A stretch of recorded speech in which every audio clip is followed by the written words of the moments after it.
எல்லாருக்கும் வணக்கம். இப்ப நீங்க பார்த்திருக்க ஜாப்ப சீக்கிரமே ஏஐ ரீப்ளேஸ் பண்ணும்னு சொன்னா நம்புவீங்களா? ஆமாங்க. Data entry, coding, customer service, telecommunications இது எல்லாமே ஏஐ பண்ணிட்டு இருக்கு. ரிப்பீட்டட் மேனுவல் ஒர்க் எல்லாம் ஆட்டோமேட்டடா ஆக போகுது. கேஷியர்ஸ், பில்லிங் இதெல்லாம் ஏஐ தான் பார்த்துக்க போகுது. இப்படி எல்லாமே ஏஐ பண்ணிடுச்சுன்னா ஃபியூச்சர்ல ஹியூமனுக்கு என்ன வேலை? ஸோ இது எல்லாத்த பத்தியும் டீட்டெயிலா இந்த வீடியோல பார்க்க போறோம். வீடியோக்குள்ள போறதுக்கு முன்னாடி ஏஐ பத்தி நீங்க என்ன நினைக்கிறீங்க? ஸோ நீங்க என்ன ஜாப் பார்த்திருக்கீங்க அப்படிங்கிறதை கமெண்ட் பண்ணுங்க. வாங்க வீடியோக்குள்ள போலாம். ஏஐ ஆர்டிஃபிஷியல் இன்டெலிஜென்ஸ் ஆக்சுவலி இப்போ இதுதான் பூமி ஆக்சுவலி எங்கே பார்த்தாலும் ஏஐ தான். ஏஐ பற்றி பார்க்கறதுக்கு முன்னாடி நம்ம கொஞ்சம் ஹிஸ்ட்ரியை பின்னர் ரிவைண்ட் பண்ணி பார்க்கலாம். அப்போல்லாம் மேனுவலாக ஒர்க் பண்ணிட்டு இருந்தாங்க. அதுக்கப்புறம் மெஷினை கண்டுபிடிச்சாங்க. ஸோ மெஷின் வந்ததுக்கப்புறம் ஆட்டோமேட்டட், அதாவது மெஷினை ஹேண்டில் பண்ண தெரிஞ்சவங்க வேலை அப்படின்னு மாறிடுச்சு. ஸோ நிறைய லே ஆஃப் நடந்துச்சு. இதனால ப்ரொட்டஸ்டும் பண்ணாங்க. ஒரு ஸ்டேஜுக்கு அப்புறம் மெஷினை ஹேண்டில் பண்ண தெரிஞ்சதான் சர்வே பண்ண முடியுங்கிறது தெரிஞ்சதுக்கப்புறம் அதை கற்றுக்கிட்டாங்க. ஸோ மெஷின் கூட சேர்ந்து ஹியூமன்ஸ் ஒர்க் பண்ணாங்க.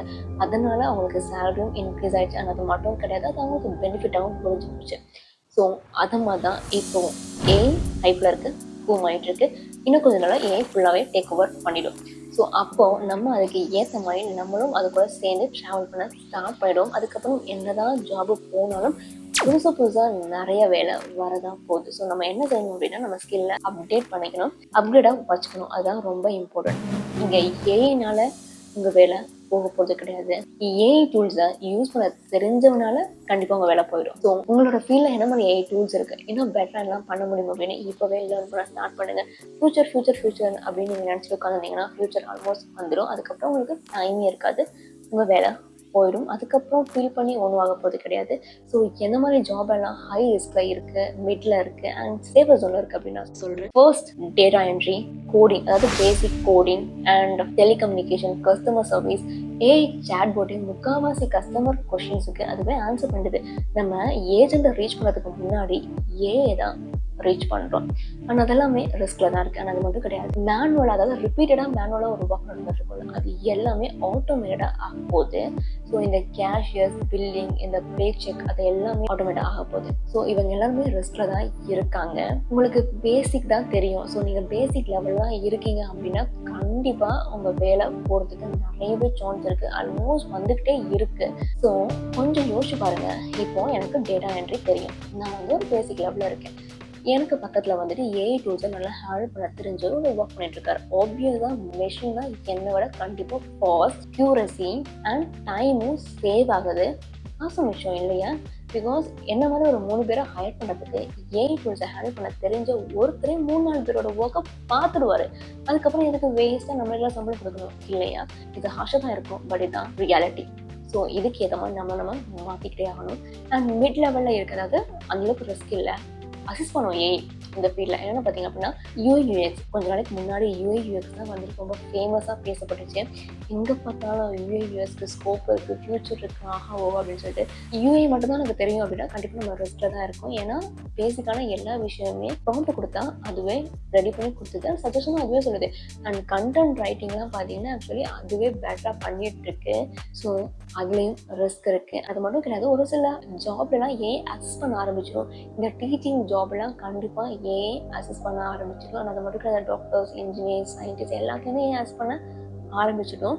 ஸோ ஏஐ டூல்ஸை ஹேண்டில் பண்ண தெரிஞ்சவங்க தான் முக்கால்வாசி பேர் இருப்பாங்க. ஃபார் எக்ஸாம்பிள், இப்போ நீங்கள் ஒரு வேலைக்கே போக போகிறீங்கன்னு வைங்களேன், உங்களுக்கு வந்து இன்டர்வியூ எடுக்கணும். ஸோ ஹச்ஆர் உங்கள் வந்து ரெஸ்யூமே, ப்ரொஃபைல்லாம் பார்ப்பாரு.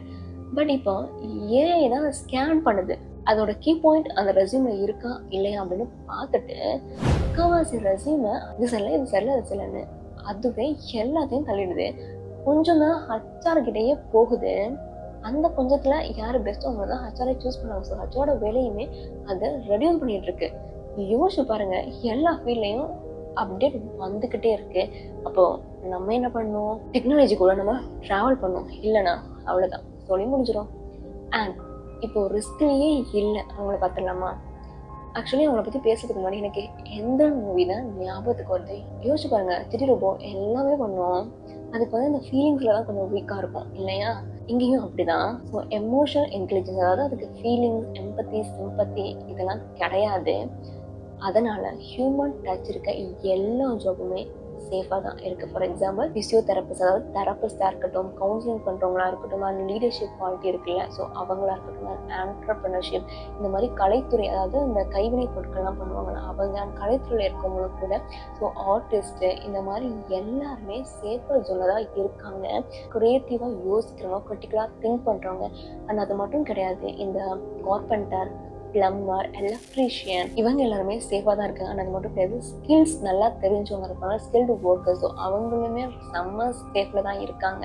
ஸோ இதுலேருந்து என்ன தெரியுது, இந்த மாதிரி ஃபீல்டில் நம்ம இல்லை அப்படின்னா நம்ம எந்த ஃபீல்டில் இருக்கோமோ அந்த ஃபீல்டில் என்ன அட்வான்ஸ்மெண்ட் இருக்கோ, என்ன ஏஐ டூல்ஸ் இருக்கோ, என்ன மாதிரிலாம் டெவலப்மெண்ட் இருக்கோ, அது எல்லாமே நம்ம கண்டிப்பாக கற்றுக்கணும், நம்ம ஸ்கில்லை வளர்த்துக்கணும். ஸோ ஃபியூச்சர் அதுதான் அப்படிங்கும்போது நம்ம அதுக்கேற்ற மாதிரி நம்மளை அப்டேட் பண்ணி தான் ஆகணும். அண்ட் ஏஐ பற்றி நம்ம பயப்பட தேவை கிடையாது. பிகாஸ் இது எல்லா இன்வென்ஷனுமே ஹியூமன்ஸ் கண்டுபிடிச்சது தான். ஸோ ஹியூமன்ஸுக்கு சப்போர்ட் பண்ணுறதுக்கு, அவங்களோட ஒர்க்கை வந்து அசிஸ்ட் பண்ணுறதுக்கு தான். ஸோ அட் த எண்ட் அதுதான். ஸோ கஸ்டமர்ஸ் ஒரு ப்ராடக்டை வாங்குறாங்க அப்படின்னா தான் அந்த ப்ராடக்ட்டுக்கே வேல்யூ. இப்போ நம்மளே வாங்கல, ஆக்சுவலி கஸ்டமர்ஸே இல்லை அப்படின்னா யாருக்கு அந்த ப்ராடக்ட்டை சேல் பண்ணுவாங்க?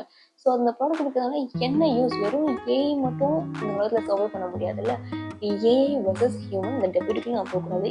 AI with human. ஸோ நம்ம ஏஐ கூட ட்ராவல் பண்ணணும். ஸோ அதுதான் எல்லாருக்குமே நல்லது.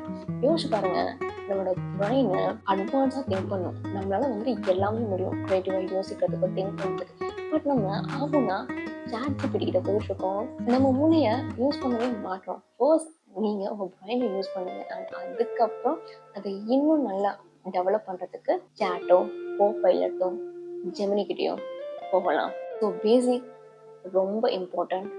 ஆனால் அது மட்டும் இல்லை, ஸ்கில்ஸ் அதை விட ரொம்ப இம்பார்ட்டண்ட். ஸோ அதில் கான்சன்ட்ரேட் பண்ணுங்கள். அண்ட் ஏஐ பற்றி நீங்கள் நினைக்கிறீங்க? ஸோ உங்களோட ஜாப் சேஃபாக இருக்கா, இல்லை ரிஸ்கில் இருக்கா அப்படிங்கிறத கண்டிப்பாக கமெண்ட் பண்ணுங்கள்.